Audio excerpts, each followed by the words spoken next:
बिस्मिल्लाहिर्रहमानिर्रहीम। करोना तेरा शुक्रिया। क्यों शुक्रिया? इस वास्ते शुक्रिया कि तेरी वजह तो इस वक्त बड़े बड़े वो काम हो गए जेड़े पूरी दुनिया ते पहले सारे इस्लाम पसंद कुवतां मनादियां नहीं समझादियां नहीं हो सके। इस वक्त पूरी दुनिया ते शराब दे अड्डे, जुए दे अड्डे, रकस दे अड्डे, बेहयाई उरियानी ते फाशी दे अड्डे बंद पै ने। तो करोना तेरा इस वास्ते भी शुक्रिया कि पहले लोग मस्जिदां विच बुलाया जाता सी, लोग नहीं सी होंदे। इस वक्त लोग जौग दर जौग मस्जिदां विच जाना चाहते हैं, एहतजाज कर रहे हैं, मुतालबे कर रहे हैं। तो करोना तेरा इस वास्ते भी शुक्रिया कि इस वक्त दुनिया के बड़े बड़े सूरमियां नूं अपनी ताकत का, अपनी कुवत का पता लग गया है, तो अपनी तरक्की का भी समझ आ गई है कि असीं किन्ने तरक्की पसंद हाँ। और करोना तेरा इस वास्ते भी शुक्रिया कि एटम बम बनाने वाले इस वक्त बेबस नज़र आ रहे हैं, उनका कोई चारा नहीं चल रहा। तो करोना तेरा इस वास्ते भी शुक्रिया कि इस वक्त पूरी दुनिया के लोगों को कश्मीर, फलस्तीन, बर्मा तो शाम के अंदर होने वाले जुल्म सितम का एहसास हो गया है। तो करोना तेरा इस वास्ते भी शुक्रिया कि इस वक्त दुनिया के बड़े बड़े मुशरक ਜਿਹੜੇ अपनी तकरीरों में कहते सी कि साडा बच्चा विगड़े तो या गौस आज़म कहता है, तो असीं हर वेले या गौस आज़म या गौस पुकारते हैं। इस वक्त वो भी बेबस नज़र आ रहे हैं तो अल्लाह के दुआवां करते पे ने, या अल्लाह तेरे अलावा ये वबा साडे तो कोई नहीं टाल सकता, ये करोना साडे तो टाल दे, असीं मर गए, असीं लुटे गए।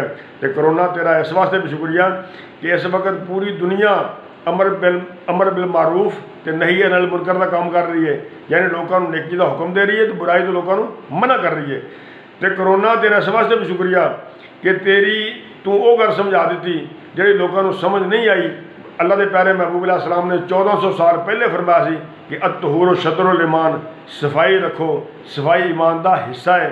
सफाई को इस्लाम ने पसंद किया है, लेकिन कई गैर मुस्लिम मुल्कों के लोग ना गुसल करते सी, ना खाना खाने लगे हथ धोते सी, ना वाशरूम पखाना करने तो बाद पानी इस्तेमाल करते सी, ना कोई होर सफाई सुथराई का ख्याल करते सी, बल्कि कई दिन नहाते नहीं सी, गुसल नहीं सी करते। इस्लाम ने आके इस्लाम ने आके तालीम दी, लोगों को समझ नहीं आई, लेकिन करोना ने आके दस दिता भी अपने सफाई का ख्याल रखो, बार बार हाथ धो। तो करोना तेरा इस वास्ते भी शुक्रिया कि आलमी इदारा सेहत ये गल तस्लीम करते मजबूर हो गया है कि शराब पीना इंसानी सेहत वास्ते तबाही का सबब तो मूजब है, लिहाजा तो बचना चाहिए, दूर रहना चाहिए।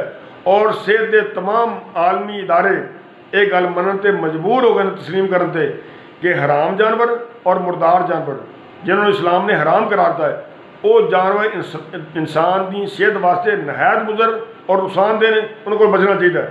और करोना तेरा इस वास्ते भी शुक्रिया कि तू लोगों को बड़ी गल समझाई है कि मेरा जिसम मेरी मर्जी नहीं बल्कि मर्जी अरशा वाले रब दी है। और इस वक्त औरतां रही मर्दा ने भी पर्दा करना शुरू कर दिता है। तो करोना तेरा इस वास्ते भी शुक्रिया कि निकाह जैसी सुन्नत जी सादगी ने लोगों को अदा करनी चाहिए सी, तो लोग 500 बंदा बरातां लैके जाते सी, और कई बच्चियां अपने वालदां के घर बैठियां बुढ़ियां हो गई इस वास्ते कि इन्होंने बरातां का इन्होंने खर्चों का बोझ बर्दाश्त नहीं कर सकते। हुण 4-4 5-5 बंदियां सुन्नत के मुताबिक निकाह हो रहे हैं, लोगों वास्ते आसानी पैदा हो गई है और लोगों को सुन्नत समझ आ गई है।